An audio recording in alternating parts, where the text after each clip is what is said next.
Class 9 science chemistry matters in our surroundings का lecture number 3। पहला दोनों लेक्चर जिन्होंने नहीं देखा पहले देख लेना। और आज थोड़ा गाना वाना बज रहा है तो थोड़ा डिस्टर्बेंस होगा। डिस्टर्बेंस के बीच में जल्दी से हम लोग अपना नोट्स बनाने का ट्राई करेंगे। पहले क्लास में पढ़े मैटर क्या होता है, दूसरे क्लास में मैटर्स के बारे में और भी चीजें आपको बताई गई। आज हम लोग पढ़ेंगे can matter change it's state. Matter का स्टेट आपने पढ़ा solid, liquid, gas, plasma and boss, helium, condensate. आज का टॉपिक है मैटर अपना स्टेट चेंज कब, क्या, किस लिए, कब, क्यों, किस लिए, कब, कहां, किस लिए चेंज करेगा। तो जल्दी से उसको हम लोग लिखने का ट्राई करेंगे। तो देखो कॉमन सेंस कहता है कि अगर एक सॉलिड है और उस सॉलिड को अगर हम लोग गर्म करेंगे, सॉलिड को गर्म करेंगे, सॉलिड को गर्म करेंगे, सॉलिड को गर्म करेंगे, हीट करेंगे, हीट करेंगे, हीट करेंगे, तो क्या होगा, जो पार्टिकल्स है सॉलिड का जो काफी क्लोजली अटैच्ड है, आपस में काफी ज्यादा फोर्स ऑफ अट्रैक्शन है। हीट दोगे टेम्परेचर बढ़ाओगे, हीट दोगे टेम्परेचर बढ़ाओगे, हीट दोगे टेम्परेचर बढ़ाओगे, तो सारे मॉलिक्यूल्स का जो वाइब्रेशन है वो आपस में बढ़ जाएगा। और वाइब्रेशन बढ़ेगा बढ़ेगा बढ़ेगा बढ़ेगा बढ़ेगा बढ़ेगा बढ़ेगा बढ़ेगा, काइनेटिक एनर्जी डेवलप हो जाएगा, जिसके वजह से हो सकता है कि पार्टिकल्स अपना पोजीशन को चेंज करे, फोर्स ऑफ अट्रैक्शन को ढीला करे और पार्टिकल्स का मूवमेंट ज्यादा हो जाए। और ऐसा बिल्कुल हो सकता है कि एक ऐसा स्टेज आएगा जिसमें एक अमाउंट ऑफ हीट देने पर एट एटमॉस्फेरिक प्रेशर, एक खास प्रेशर पर वो जो सॉलिड के पार्टिकल्स हैं वो अपना पोजीशन चेंज करके सॉलिड से हो सकता है कि अपना स्टेट चेंज कर ले। इसी के बारे में आज के टॉपिक में हम लोग पढ़ेंगे। लिखो on increasing the temperature of solid. Solid का जैसे ही टेम्परेचर अगर हम लोग बढ़ाते हैं, the kinetic energy of the particle increases.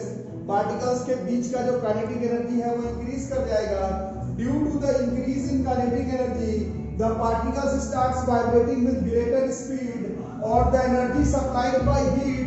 जितना हीट हमने डाला है टेम्परेचर बढ़ाने के लिए, वो ऐसा हो सकता है कि वो ओवरकम कर जाए, मतलब ज्यादा हो जाए। किससे? Force of attraction between the particles. कल पढ़े थे सॉलिड के केस में कि सॉलिड में इंटरमॉलिक्यूलर फोर्सेस ऑफ अट्रैक्शन सबसे ज्यादा होता है। अगर ऐसा हुआ, अगर ऐसा हुआ, अगर ऐसा हुआ, अगर ऐसा हुआ, अगर ऐसा हुआ कि the energy supplied by heat overcomes the force of attraction between the particles, अगर ऐसा हुआ then the particles leave their fixed position। particles जो अपने खास पोजीशन पर फिक्स था उसको चेंज करेगा and starts moving more freely। और एक बार मूव करने लगा तो ऐसा हो भी सकता है कि एक खास स्टेज आ जाए when the solid melts। Solid जो है वो मेल्ट कर जाएगा और वो लिक्विड में कन्वर्ट हो जाएगा। ऐसा होगा तभी हम लोग मानेंगे कि मैटर अपना स्टेट चेंज कर सकता है। सॉलिड को लिक्विड में कन्वर्ट करने के लिए टेम्परेचर बढ़ाएंगे, kinetic energy of the particle increase करेगा, जिसके वजह से पार्टिकल्स का वाइब्रेशन ग्रेटर स्पीड से होगा। जो हमने हीट सप्लाई किया था, अगर वो सॉलिड के पार्टिकल्स के आपस के फोर्सेस ऑफ अट्रैक्शन से ज्यादा हो गया तो पार्टिकल अपना फिक्स पोजीशन चेंज कर देगा और स्टार्ट मूविंग फ्रीली करने लगेगा। और ऐसा एक स्टेज आ सकता है जिसमें जो सॉलिड मेल्ट कर जाए और वो सॉलिड लिक्विड में कन्वर्ट हो जाए। लिखने के बाद वो जो खास टेम्परेचर है, the temperature at which a solid melts, वो खास टेम्परेचर जिसमें एक सॉलिड मेल्ट करके लिक्विड बन जाए एट इट्स एटमॉस्फेरिक प्रेशर, उसी टेम्परेचर को हम लोग मेल्टिंग पॉइंट कहते हैं। आइस के केस में हमें सबने छोटे क्लास में पढ़ा है, आइस का जो मेल्टिंग पॉइंट होता है, melting point of ice 273 kelvin है या फिर 0 डिग्री सेल्सियस है। पानी का फ्रीजिंग पॉइंट भी 0 डिग्री सेल्सियस है और आइस का मेल्टिंग पॉइंट जो है वो भी 0 डिग्री सेल्सियस है। और ये जो प्रोसेस है जिसमें कि सॉलिड मेल्ट होकर लिक्विड बन जाए,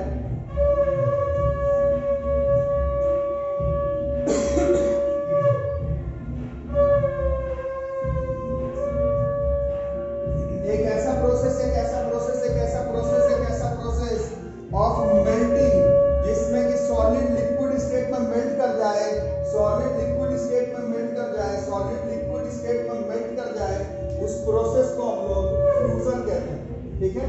और अपना कॉमन सेंस लगा के बताओ, जिस सॉलिड का मेल्टिंग पॉइंट जितना ज्यादा होगा, मतलब उसको मेल्ट करने के लिए ज्यादा हीट देना पड़ रहा है, इसका मतलब उसका फोर्स ऑफ अट्रैक्शन ज्यादा होगा कि कम होगा?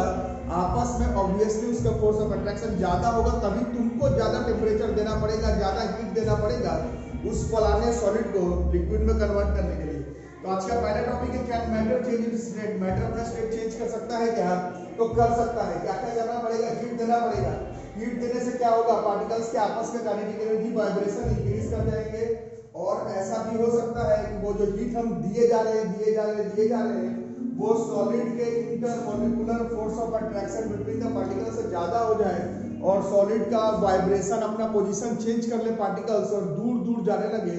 अपना फिक्स पोजीशन चेंज करने का मतलब एक ऐसा स्टेज आ सकता है कि सॉलिड अपना स्टेट चेंज करके लिक्विड में कन्वर्ट हो जाए एक खास टेम्परेचर पर एट इट्स एटमॉस्फेरिक प्रेशर। उस खास टेम्परेचर को हम लोग मेल्टिंग पॉइंट कहते हैं, इस प्रोसेस को हम लोग फ्यूजन कहते हैं, और ऐसे ही कॉन्सेप्ट का इस्तेमाल सॉलिड को लिक्विड में कन्वर्ट करने के लिए होता है। तो पहला टॉपिक ये लिखो,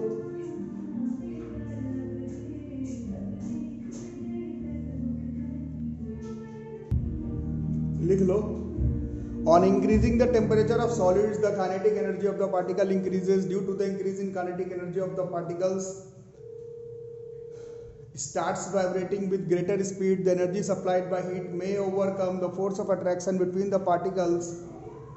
The particles leave their fixed position and starts moving more freely. A stage is reached when the solid melts and is converted into liquid, and the temperature at which a solid melts to become a liquid at its atmospheric pressure is called its melting point. Melting point of ice is 2673 Kelvin or 0 degrees Celsius. Process of melting, that is change of solid into liquid state, is known as fusion, and melting point of a solid is an indication of strength of the force of attraction between its particles. ठीक है, अगर यहाँ तक समझ गए तो जो next concept है उसको ध्यान से समझना, बहुत ही इंपॉर्टेंट टॉपिक है।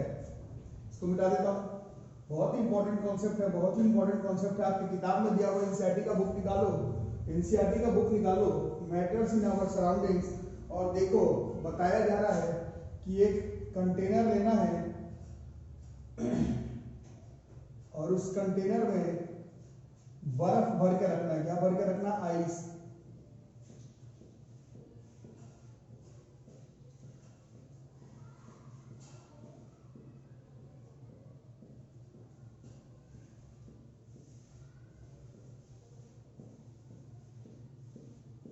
आइस भर के रखना है और उसको गर्म करने के लिए बोला जा रहा है।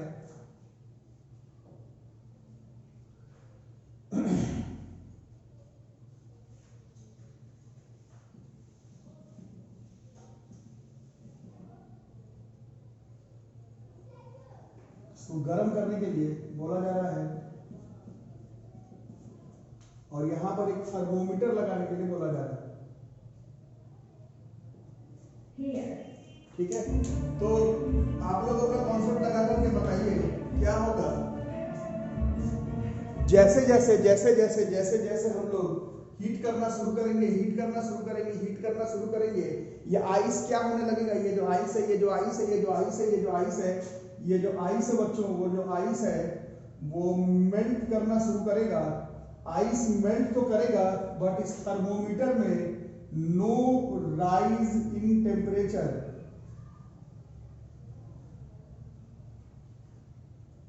यहां से हीट दे रहे हो, आइस मेल्ट कर रहा है, बट थर्मोमीटर में किसी तरह का टेम्परेचर राइज नहीं शो कर रहा है। हीट दिए, बट आइस के बीच में जो थर्मोमीटर है उसमें नो राइज इन टेम्परेचर। तो क्या कॉन्सेप्ट इसमें हो रहा है? नीचे से हीट दे रहे हैं, बट उस थर्मोमीटर में कोई टेम्परेचर राइज नहीं दिख रहा है। हीट दे रहे हैं, हीट दे रहे हैं, हीट दे रहे हैं, बट उस थर्मोमीटर में किसी तरह का टेम्परेचर राइज नहीं जा रहा है। इसका मतलब मेरा हीट कहीं छुप जा रहा है।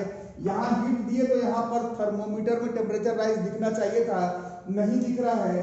यहाँ पर हीट जो है वो लॉस्ट हो जा रहा है, या फिर हाइड हो जा रहा है, छुप जा रहा है, और इसी हीट को ही हम लोग लैटेंट हीट कहते हैं। इसी हीट को हम लोग लैटेंट हीट कहते हैं। लैटेंट हीट का मतलब छुपा हुआ हीट, छुपा हुआ हीट, छुपा हुआ हीट, या फिर इंग्लिश में बात करें तो hidden heat, hidden heat, hidden heat. इसी हीट को हम लोग लैटेंट हीट कहते हैं। और कुछ लोग समझ गए होंगे कि ये छुपा हुआ तो सिर्फ आपको समझाने के लिए है, हीट छुप नहीं रहा, हीट छुप नहीं रहा, नीचे से हीट दे रहे हैं, थर्मोमीटर में हीट राइज नहीं शो कर रहा है, तो वो हीट गया कहाँ? हीट तो छुप गया, हीट छुप गया, हीट छुप गया, लेकिन हीट छुप नहीं सकता, हीट छुप नहीं रहा है। यही थोड़ी देर पहले हमने लिखवाया था, ये जो हम लोग हीट दे रहे हैं ये आई सॉलिड के फॉर्म में है, सॉलिड के बीच में इंटरमोलिकुलर फोर्स ऑफ अट्रैक्शन है। जैसे ही इसको हम लोग गर्म करेंगे, गर्म कर रहे हीट दे रहे हैं, तो ये हीट टेम्परेचर राइज इसीलिए नहीं शो कर रहा है क्योंकि ये जो हीट है ये सॉलिड के इंटरमोलिकुलर फोर्सेस ऑफ अट्रैक्शन को ओवरकम करने में यूटिलाइज हो जा रहा है, जिसके वजह से धीरे धीरे धीरे धीरे धीरे धीरे धीरे धीरे धीरे धीरे ये सॉलिड मेल्ट कर जाएगा, ये अपना स्टेट चेंज कर लेगा, स्टेट चेंज कर लेगा मतलब फ्यूज कर जाएगा। एक खास अमाउंट ऑफ हीट पर, एक खास अमाउंट ऑफ हीट पर वो जो सॉलिड है वो अपना स्टेट चेंज कर लेगा, और ऐसे ही हीट को ही हम लोग लैटेंट हीट कहते हैं। लैटेंट हीट देने से, लैटेंट हीट देने से, लैटेंट हीट देने से स्टेट चेंज हो रहा है। इस केस में आइस लिक्विड में कन्वर्ट हो रहा है, सॉलिड लिक्विड में फ्यूज कर जा रहा है। ऐसे हीट को ही हम लोग लैटेंट हीट कहते हैं, ऐसे ही हीट को हम लोग लैटेंट हीट कहते हैं। और लैटेंट हीट को हिडन हीट और छुपा हुआ हीट बोलते हैं, क्योंकि ऐसे समझाने के लिए इस्तेमाल होता है कि हीट दे रहे हैं बट थर्मोमीटर में टेम्परेचर राइज नहीं शो कर रहा है, मतलब ये हीट कहाँ गया, ये हीट कहाँ गया, ये हीट कहाँ गया, तो ये हीट छुप गया, ये हीट छुप गया, बट हमें मालूम है कि वो हीट छुप नहीं रहा। वो हीट जो है वो सॉलिड के इंटरमोलिकुलर फोर्सेस ऑफ अट्रैक्शन को ओवरकम करने में यूटिलाइज हो जा रहा है। उस हीट से सॉलिड लिक्विड में धीरे धीरे कन्वर्ट हो रहा है। उस हीट से सॉलिड के पार्टिकल्स के आपस में इंटरमोलिकुलर फोर्स ऑफ अट्रैक्शन को हम लोग ओवरकम कर ले रहे हैं। उस हीट के वजह से सॉलिड लिक्विड में फ्यूज कर जा रहा है, बट टेम्परेचर वाइज थर्मोमीटर में शो नहीं कर रहा है। इस वजह से इसको हम लोग लैटेंट हीट कहते हैं। और लैटेंट हीट वो डेफिनेट अमाउंट ऑफ हीट है जिसको देने से एक स्टेट चेंज का कॉन्सेप्ट इन्वॉल्व होता है। Does matter change it's state? Yes, only after gaining it's latent heat. एक मैटर अपना स्टेट चेंज करता है बशर्ते आप उसको उसका लैटेंट हीट प्रोवाइड कर दें। एक खास अमाउंट ऑफ लैटेंट हीट पर मैटर अपना स्टेट चेंज करता है, जैसे कि इस केस में सॉलिड लिक्विड में कन्वर्ट हो रहा है, आइस वाटर में फ्यूज कर रहा है।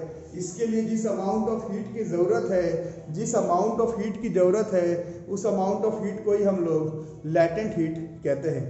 ठीक है, लैटेंट हीट अगर आपको समझ में आया तो इसको कंसेप्ट को लगा दो। लैटेंट हीट क्या है बच्चों? बताओ क्या है लैटेंट हीट? क्या है लैटेंट हीट? वो अमाउंट ऑफ हीट है जिसको देने से हम लोग मैटर का स्टेट चेंज कर सकते हैं, सॉलिड को लिक्विड में फ्यूज कर सकते हैं, लिक्विड को गैस में वेपोराइज कर सकते हैं। उस अमाउंट ऑफ हीट जिसमें मैटर अपना स्टेट चेंज कर ले, मैटर अपना स्टेट चेंज कर ले, मैटर अपना स्टेट चेंज कर ले, मैटर अपना स्टेट चेंज कर ले। बोलो साथ साथ, अमाउंट ऑफ हीट जिसको देने पर मैटर अपना स्टेट चेंज कर ले, अमाउंट ऑफ हीट जिसको देने पर मैटर अपना स्टेट चेंज कर ले, उस अमाउंट ऑफ हीट को हम लोग लैटेंट हीट कहते हैं। बट अभी आपको थोड़ी देर पहले लिखवाया गया कि सॉलिड लिक्विड में कन्वर्ट होने के लिए खास टेम्परेचर पर ही मेल्ट करता है। तो लैटेंट हीट वो अमाउंट ऑफ हीट है जिसको देने से सॉलिड लिक्विड में कन्वर्ट हो जाए, लेकिन उस फलाना सॉलिड के मेल्टिंग पॉइंट पर। लैटेंट हीट वो हीट है जिसको देने पर लिक्विड गैस में वेपोराइज हो जाए, लेकिन वो जो लैटेंट हीट है वो उस लिक्विड के बॉइलिंग पॉइंट पर ही होना चाहिए और एटमॉस्फेरिक प्रेशर पर होना चाहिए। प्रेशर का वैल्यू एटमॉस्फेरिक होना चाहिए, प्रेशर का वैल्यू बढ़ाना घटाना नहीं है। एटमॉस्फेरिक प्रेशर पर एक सॉलिड को हम लोग लिक्विड में कन्वर्ट कर सकते हैं at its melting point, liquid को गैस में कन्वर्ट कर सकते हैं एट इट्स बॉइलिंग पॉइंट। उसके लिए हमें जो definite amount of heat, definite amount of heat, definite amount of heat, जो हीट देना पड़ेगा, जो हीट देना पड़ेगा, जो हीट देना पड़ेगा जिससे कि सॉलिड लिक्विड में कन्वर्ट हो जाए at its melting point, liquid gas में कन्वर्ट हो जाए at its boiling point, at atmospheric pressure, at atmospheric pressure, atmospheric pressure पर होना चाहिए। सॉलिड को अपने मेल्टिंग पॉइंट पर होना चाहिए, लिक्विड को अपने बॉइलिंग पॉइंट पर होना चाहिए।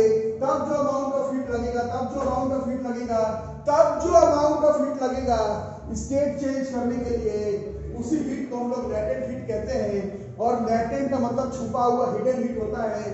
इसको छुपा हुआ हिडन हीट हम लोग इसलिए कहते हैं क्योंकि हीट दे तो रहे हो बट थर्मोमीटर में इसका राइज नहीं दिख रहा है, इस वजह से इसको हम लोग लैटेंट हीट कहते हैं, इस वजह से इसको हम लोग लैटेंट हीट कहते हैं। और लैटेंट हीट के वजह से ही एक मेटल अपना स्टेट चेंज कर सकता है, सॉलिड लिक्विड में फ्यूज हो सकता है, लिक्विड गैस में वेपोराइज हो सकता है, बशर्ते सॉलिड अपने मेल्टिंग पॉइंट पर हो, लिक्विड अपने बॉइलिंग पॉइंट पर हो, एटमॉस्फेरिक प्रेशर फिक्स हो।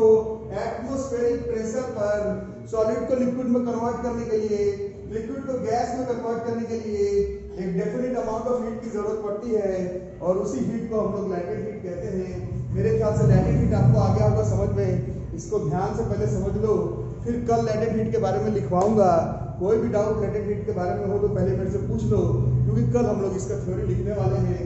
इस कॉन्सेप्ट को ठीक से लिख लोगे, इस कॉन्सेप्ट को ठीक से सब लोग लिख लोगे।